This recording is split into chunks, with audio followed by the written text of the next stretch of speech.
So now I'm super tired, but I have to do my thing, right? So I think it's almost 2/3 of the Pinocchio. I think I'm gonna finish it, but it takes too long, right? Hope today's episode is gonna be really interesting. Anyway, let's dive in. Chapter 28. Pinocchio runs the danger of being fried. Wow. Fried in a pan like a fish. Oh, sorry. I think the original version of Pinocchio is really kind of scary. I mean, never mind. During that wild chase, Pinocchio lived through a terrible moment when he almost gave himself up as lost. This was when Alidoro, that was the mastiff's name, in a frenzy of running, came so near that he was on the very point of reaching him. The marionette herd, close behind them, the labored breathing of the beast who was fast on his trail, and now and again even felt his hot breath blow over him.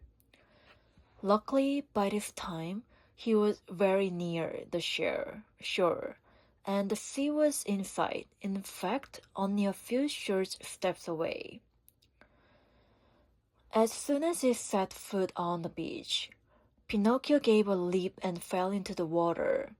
Alidoro tried to stop, but as he was running very fast, he couldn't, and he, too, landed far out in the sea. Strange though it may seem, the dog could not swim. He beat the water with his paws to hold himself up, but the harder he tried, the deeper he sank. As he stuck his head out once more, the poor fellow's eyes were bulging, and he barked out wildly, I drown! Drown! Answered Pinocchio from afar, happy at his escape. Help, Pinocchio, dear little Pinocchio, save me from death.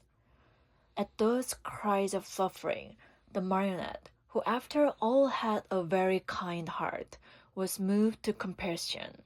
He turned toward the poor animal and said to him, But if I help you, will you promise not to bother me again by running after me? I promise. Only hurry, for if you wait another second, I'll be dead and gone. Pinocchio hesitated still another minute. Then, remembering how his father had often told him that a kind deed is never lost, he swam to Alidoro and, catching hold of his tail, dragged him to the shore. The poor dog was so weak he could not stand. He had swallowed so much salt water that he was swollen like a balloon. However, Pinocchio, not wishing to trust him too much, threw himself once again into the sea. As he swam away, he called out, Goodbye, Alidoro. Good luck and remember me to the family. Goodbye, little Pinocchio, answered the dog. 1,000 thanks for having saved me from death. You did me a good turn, and in this world, what is given is always returned. If the chance comes, I shall be there. Pinocchio went on swimming close to the shore. At last, he thought he had reached a safe place. Glancing up and down the beach, he saw the opening of a cave, out of which rose a spiral of smoke. In that cave, he said to himself, there must be a fire, so much the better. I'll dry my clothes and warm myself, and then, well... His mind made up, Pinocchio swam to the rocks, but as he started to climb, he felt something under him lifting him up higher and higher. He tried to escape, but he was too late. To his good surprise, he found himself in a huge net, amid a crowd of fish of all kinds and sizes, who were fighting and struggling desperately to free themselves. At the same time, he saw a fisherman come out of the cave, a fisherman so ugly that Pinocchio thought he was a sea monster. In place of hair, his head was covered by a thick bush of green grass. Green was the skin of his body. Green were his eyes. Green was the long, long beard that reached down to his feet. He looked like a giant lizard with legs and arms. When the fisherman pulled the net out of the sea, he cried out joyfully, "Blessed Providence! Once more I'll have a fine meal of fish." "Thanks heaven, I'm not a fish," said Pinocchio to himself, trying with this word to find a little courage. The fisherman took the net and the fish to the cave, a dark, gloomy, smoky place. In the middle of it, a pan full of oil sizzled over a smoky fire, sending out a repelling odor of tallow that took away one's breath. "Now, let's see what kind of fish we have caught today," said the green fisherman. He put a hand as big as a spade into the net and pulled out a handful of mullets. "Fine mullets, these," he said, after looking at them and smelling them with pleasure. After that, he threw them into a large empty tub. Many times he repeated this performance. As he pulled each fish out of the net, his mouth watered with the thought of the good dinner coming, and he said, "Fine fish, these bass. Very tasty, these whitefish. Delicious flounders, these. What splendid crabs. And these dear little anchovies with their heads still on." As you can well imagine, the bass, the flounders, the whitefish, and even the little anchovies all went together into the tub to keep the mullets company. The last to come out of the net was Pinocchio. As soon as the fisherman pulled him out, his green eyes opened wide with surprise, and he cried out in fear, "What kind of fish is this? I don't remember ever eating anything like it." He looked at him closely, and after turning him over and over, he said at last, "I understand. He must be a crab." "Oh, wow." Pinocchio, mortified at being taken for a crab, said resentfully, "What nonsense! A crab indeed! I am no such thing. Beware how you deal with me. I'm a marionette. I want you to know."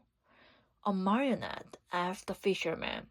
"I must admit that a marionette fish is, for me, an entirely new kind of fish. So much the better. I'll eat you with greater relish."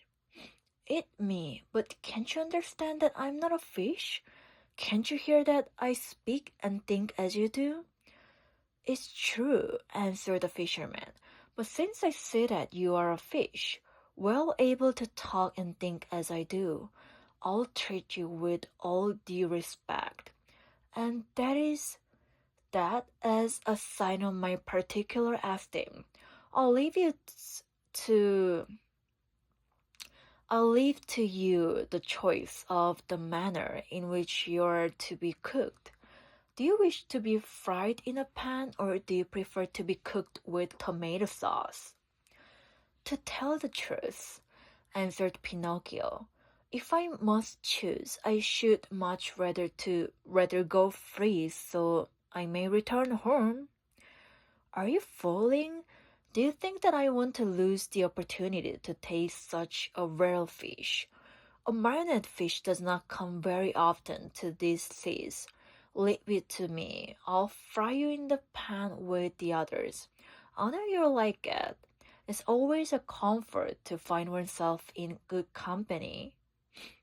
The unlucky marionette, hearing this, began to cry and wail and beg. With tears streaming down his cheeks, he said, "How much better it would have been for me to go to school. I did listen to my playmates, and now I'm paying for it. Oh, oh, oh." And as he struggled and squirmed like an eel to escape from him, the green fisherman took a short cord and tied him hand and foot, and threw him into the bottom of the tub with the others. Then he pulled a wooden bowl full of flour out of a cupboard and started to roll the fish into it, one by one. When they were white with it, he threw them into the pan. The first to dance in a hot oil were the mullets. The best followed, then the whitefish, the flounders, and the anchovies. Pinocchio's turn came last. Seeing himself so near to death, and such a horrible death, he began to tremble so with fright that he had no voice left with which to beg for his life. The poor boy beseeched only with his eyes, but the green fisherman, not even noticing that it was he, turning him over and over in the floor until he looked like a marionette made of chalk. Then he took him by the head, and I think the original version is really kind of embarrassing. Yeah, anyway. Chapter 29. It's not a cold, but I have a bit of runny nose, I think. So sorry for that. Pinocchio returns to the fairy's house, and she promised him that, on the morrow, he will cease to be a marionette and become a boy. A wonderful party of coffee and milk to celebrate the great event. Mindful of what the fisherman had said, Pinocchio knew that all hope of being saved had gone. He closed his eyes and waited for the final moment. Suddenly, a large dog, attracted by the odor of the boiling oil, came running into the cave. "Get out!" cried the fisherman threateningly, and still holding on to the marionette, who was all covered with flour. But the poor dog was very hungry, and whining and wagging his tail, he tried to say, "Give me a bite of the fish, and I'll go in peace."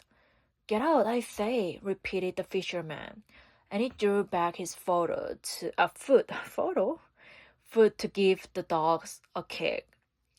Then the dog, who, being really hungry, would take no refusal, turned in a rage toward the fisherman and bared his terrible fangs. And at that moment, a pitiful little voice was heard and saying, "Save me, Alidoro. If you don't, I fry." The dog immediately recognized Pinocchio's voice. Great was his surprise to find that the voice came from the little flour-covered bundle that the fisherman had in his hand. Then what did he do? With one great leap, he grasped that bundle in his mouth and, holding it lightly between his teeth, ran through the door and disappeared like a flash. The fisherman, angry at seeing his meal snatched from under his nose, ran after the dog, but a bad fit of coughing made him stop and turn back. Meanwhile, Alidoro, as soon as he had found the road which led to the village, stopped and dropped Pinocchio softly to the ground. "How much I do thank you," said the marionette. "It is not necessary," answered the dog. You saved me once, and what is given is always returned. We are in this world to help one another. But how did you get in that cave? I was lying here on the sand more dead than alive, when an appetizing odor of fried fish came to me. That odor tickled my hunger, and I followed it. Oh, if I had come a moment later! Don't speak about it, wailed Pinocchio, still trembling with fright. Don't say a word. If you had come a moment later, I'd be fried, eaten, and digested by this time. Brr. I shivered at the mere thought of it. Alidoro laughingly held out of his paw to the marionette, who shook it heartily, feeling that now he and the dog were good friends. Then they bid each other goodbye and the dog went home. Pinocchio, left alone, walked toward a little hut nearby, where an old man sat at the door sunning himself and asked, "Tell me, good man, have you heard anything of a poor boy with a wounded head, whose name was Eugene? The boy was brought to this hut, and now he's dead?" Pinocchio interrupted sorrowfully. "No, he is now alive, and he has already returned home." "Really, really?" cried the marionette, jumping around with joy. "Then the wound was not serious? But it might have been and even mortal," answered the old man, for a heavy book was thrown at his head. "And who threw it? A schoolmate of his, a certain Pinocchio." "And who is this Pinocchio?" answered the marionette, feigning ignorance. "They say he is a mischief maker, a tramp, a street urchin." "Calumnies, all calumnies." "Do you know this Pinocchio?" "By sight," answered the marionette. "And what do you think of him?" asked the old man. "I think he's a very good boy, fond of study, obedient, kind to his father and to his whole family." As he was telling all these enormous lies about himself, Pinocchio touched his nose and found it twice as long as it should be.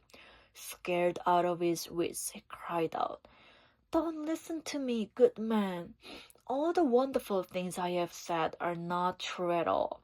I know Pinocchio well, and he is indeed a very wicked fellow, lazy and disobedient, who instead of going to school runs away with his playmates to have a good time." At this speech, his nose returned to its natural size.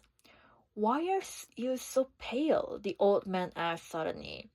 "Let me tell you, without knowing it, I rubbed myself against the newly painted wall," he lied, ashamed to say that he had been made ready for the frying pan. "What have you done with your coat and your hat and your breeches?" "I met thieves and they robbed me. Tell me, my good man, have you not perhaps a little suit to give me, so that I may go home?" "My boy, as for clothes, I have only a bag in which I keep hopes. If you want it, take it, there it is." Pinocchio did not wait for him to repeat his word. He took the bag, which happened to be empty, and after cutting a big hole at the top and two at the sides, he slipped into it as if it were a shirt. Lightly clad as he was, he started out toward the village. Along the way he felt very uneasy. In fact, he was so unhappy that he went along taking 2 steps forward and 1 back, and as he went he said to himself, "How shall I ever face my good little fairy? What will she say when she sees me? Will she forgive this last trick of mine? I am sure she won't. Oh no, she won't, and I deserve it, as usual. For I am a rascal, fine on promises which I never keep." He came to the village late at night, It was so dark he could see nothing and it was raining pitchforks. Pinocchio went straight to the fairy's house, firmly resolved to knock at the door. When he found himself there, he lost courage and ran back a few steps.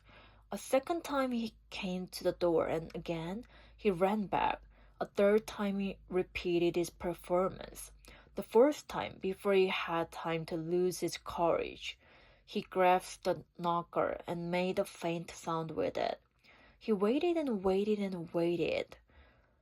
Finally, after a full half hour, a top-floor window, the house had 4 stories, opened and Pinocchio saw a large snail look out. A tiny light glowed on top of her head. "Who knocks at this late hour?" she called. "Is the fairy home?" asked the marionette. "The fairy is asleep and does not wish to be disturbed. Who are you?" "It is I." "Who is I?" "Pinocchio." "Who is Pinocchio?" "The marionette, the one who lives in the fairy's house." "Oh, I understand," said the snail. "Wait for me there. I'll come down to open the door for you." "Hurry, I beg of you, for I am dying of cold." "My boy, I'm a snail, and snails are never in a hurry." That's true. Yeah. An hour passed, 2 hours, and the door was still closed. Pinocchio, who was trembling with fear and shivering from the cold rain on his back, knocked a second time, this time louder than before. At the second knock, a window on the 3rd floor opened, and the same snail looked out. "Dear little snail," cried Pinocchio from the street, "I have been waiting 2 hours for you, and 2 hours on a dreadful night like this are as long as 2 years. Hurry, please." "My boy," answered the snail in a calm, peaceful voice. "My dear boy, I am a snail, and snails are never in a hurry." And the window closed. A few minutes later, midnight struck, then 1 o'clock, 2 o'clock, and the door still remained closed. Then Pinocchio, losing all patience, grabbing the knocker with both hands, fully determined to awaken the whole house and street with it. As soon as he touched the knocker, however, it became unill and wiggled away into the darkness. "Really?" cried Pinocchio, blind with rage. "If the knocker is gone, I can still use my feet?" He stepped back and gave the door a most solemn kick. He kicked so hard that his foot went straight through the door, and his leg followed almost to the knee. No matter how he pulled and tugged, he could not pull it out. There he stays as if nailed to the door. Poor Pinocchio, the rest of the night he had to spend with one foot through the door and the other one in the air. As dawn was breaking, the door finally opened.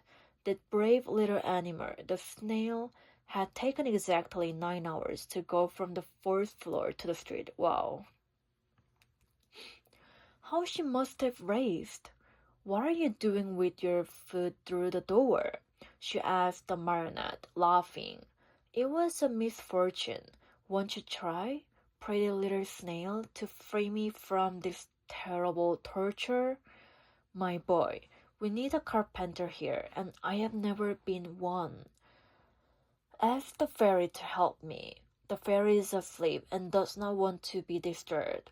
"But what do you want me to do, nailed to the door like this?" "Enjoy yourself counting the ants which are passing by. Bring me something to eat, at least, for I am faint with hunger." Immediately. In fact, after 3 hours and a half, Pinocchio saw her return with a silver tray on her head. On the tray there was bread, roast chicken, fruits. "Here's the breakfast the fairy sends to you," said the snail. At the sight of all these good things, the marionette felt much better. What was this disgust, however, when on tasting on the food, he found the bread to be made of chalk, the chicken of cardboard, and the brilliant fruits of colored alabaster. He wanted to cry. He wanted to give himself up to despair. He wanted to throw away the tray and all that was on it. Instead, either from pain or weakness, he fell to the floor in a dead faint. When he regained his senses, he found himself stretched out on a sofa, and the fairy was seated near him. "This time also I forgive you," said the fairy to him, "but be careful not to get into mischief again." Pinocchio promised to study and to behave himself, and he kept his word for the remainder of the year. At the end of it, he passed first in all his examinations, and his report was so good that the fairy said to him happily, "Tomorrow your wish will come true." "And what is it?" "Tomorrow you will cease to be a marionette and will become a real boy." Wow. I can't wait to read the next chapter. Pinocchio was beside himself with joy. All his friends and schoolmates must be invited to celebrate the great event. The fairy promised to prepare 200 cups of coffee and milk. Wow, 200. And 400 slices of toast buttered on both sides. The day promised to be a very gay and happy one, but unluckily, in a marionette's life, there is always a but which is apt to spoil everything. Well, I can't wait to read the next one. Anyway, today's recording was a bit longer, but hope you like it. So thank you for listening. Have a nice weekend, guys. And it's freezing cold, so take care.